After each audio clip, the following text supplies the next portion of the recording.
Welcome to our journey through the Philippines, a vibrant country known as the Land of 1,000 Islands. In this video, we explore the diverse facets of Filipino life, including the realities of life in the Tondo slums, where people scavenge for food, and the mermaid tribe, the Bajo. The trade-offs of famous beauty queens and the resilience of Filipinos in the face of natural disasters.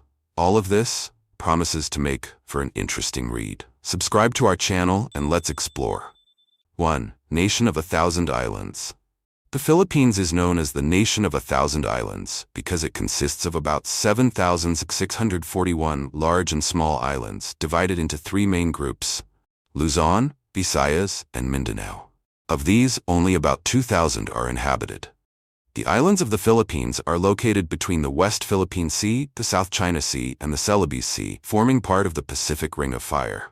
Thanks to its unique geography, the Philippines has a diverse ecosystem, from tropical beaches, mountain ranges, jungles to marine reserves. This not only gives the country great natural beauty and a developed fishing industry, but also creates opportunities for tourism and exploration for visitors. 2. Bookmark, YP9Z Kik, Tondo Slum. The Tondo Slum in Manila, Philippines, stands out for its incredibly high population density, with over 70,000 people per square kilometer. It is one of the poorest areas in the city, although not far from it is the wealthy Binondo or Makati area.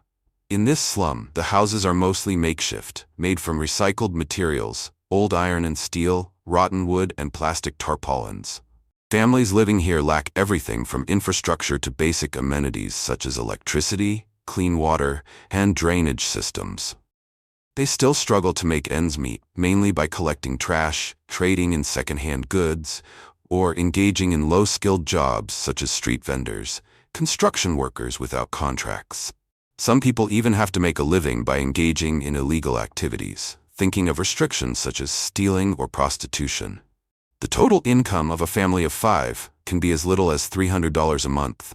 In particular, the Tondo slum is also famous for the state of living between the living and the dead at the Manila North Cemetery. Poor families have to live in old graves or in temporary houses built right next to graves. Poverty is always accompanied by serious social problems, such as sex trafficking. Many women and girls live in difficult situations, being lured into fraudulent activities to make a living, sometimes being cheated or forced. This is a difficult problem not only in Tondo but also in many other slums in Manila. On the other hand, street children are a real sad thing in Tondo.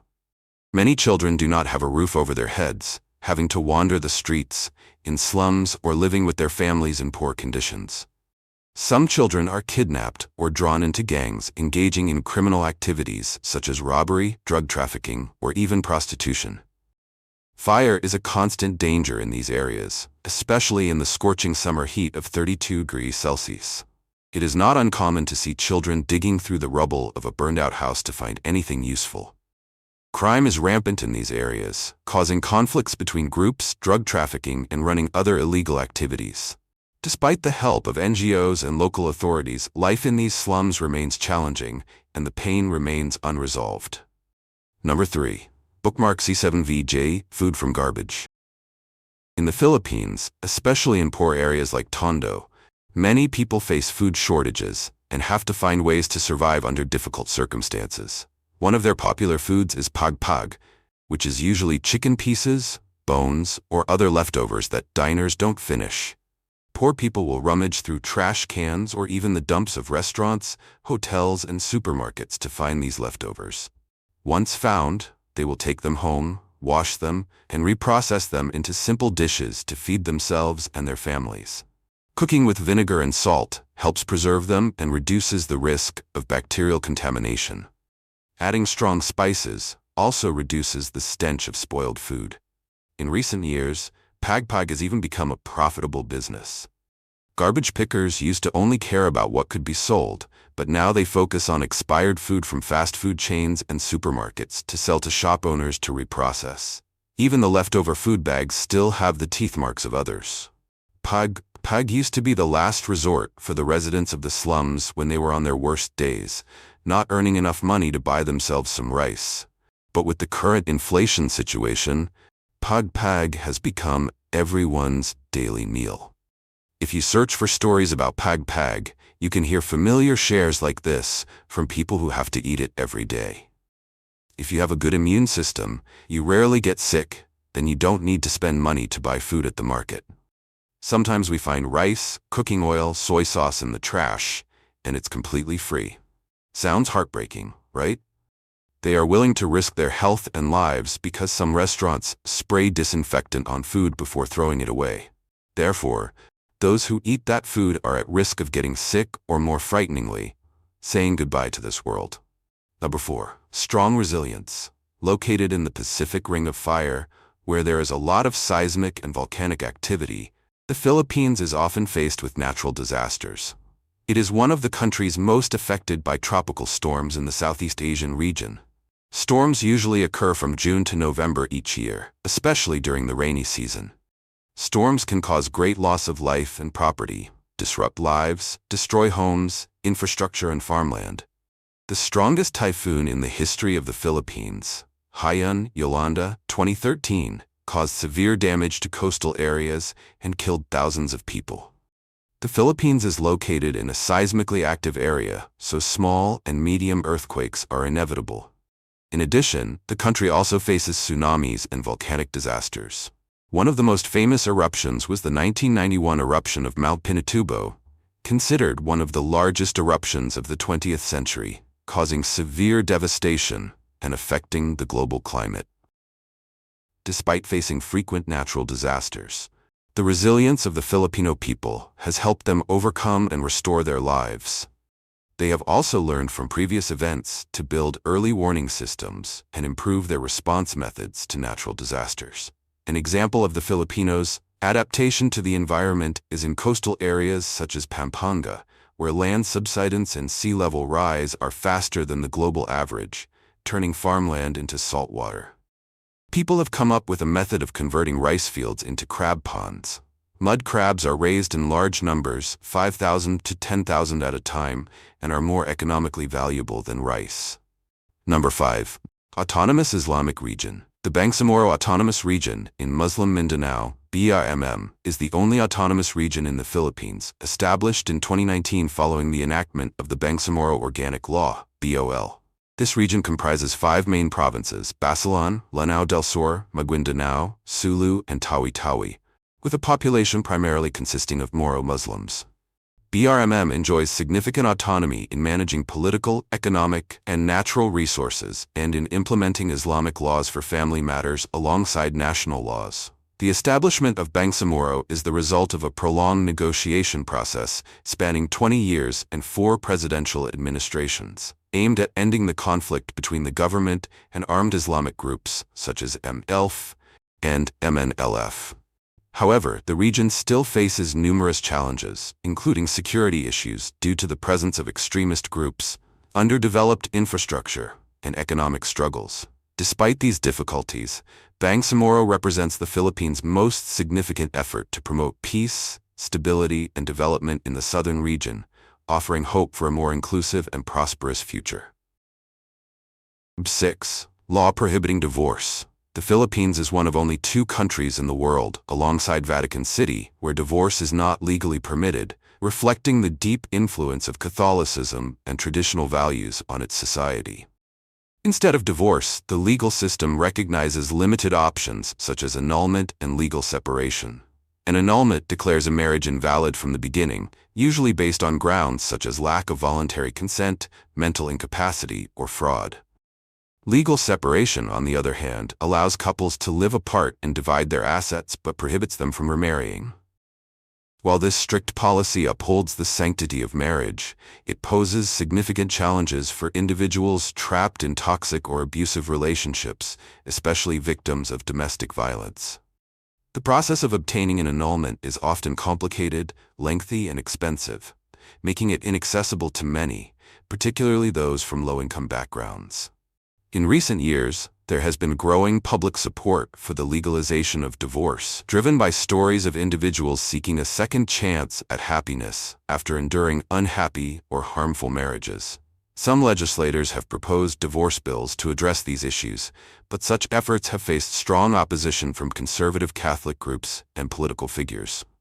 Number 7. Land of Beauty Queens. If you are a fan of famous beauty pageants around the world, you will surely know that the Philippines is a powerhouse in Asia in this field of beauty. Throughout the Philippines, local beauty pageants are springing up everywhere, from commune, village, to provincial and city levels.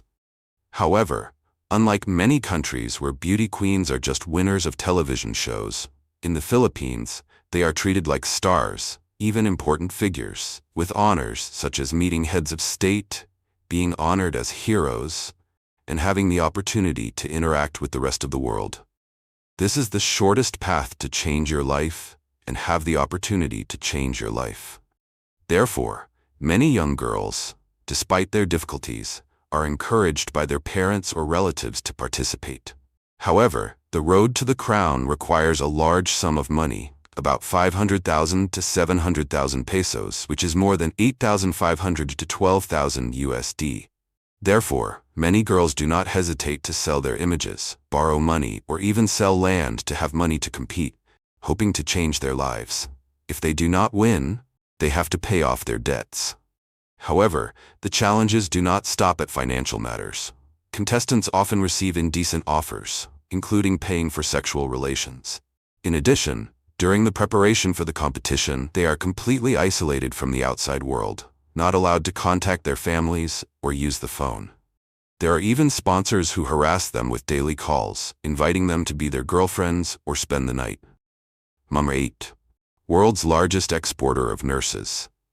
The Philippines is known as the world's largest exporter of nurses, sending over 16,000 nurses abroad each year, supplying millions of skilled nurses to many countries, mainly the United States, Canada, the United Kingdom, Australia, and the Middle East. This dominance stems from a well-developed medical education system that emphasizes both theory and practice. In particular, the Filipino people's proficiency in English makes it easy for nurses to work in an international environment. This is because the Philippines was a U.S. colony from 1898 to 1946, so English was made one of the country's 2 official languages, along with Filipino. Billions of dollars in remittances from nurses working abroad are sent back to the Philippines every year, contributing to the improvement of the family and national economy. However, the export of a large number of nurses abroad also leads to a shortage of medical personnel in the country, especially in public hospitals. 9. Massage with snake. In Cebu, Philippines, a special snake massage service is a unique therapy that attracts the attention of many tourists who love new experiences.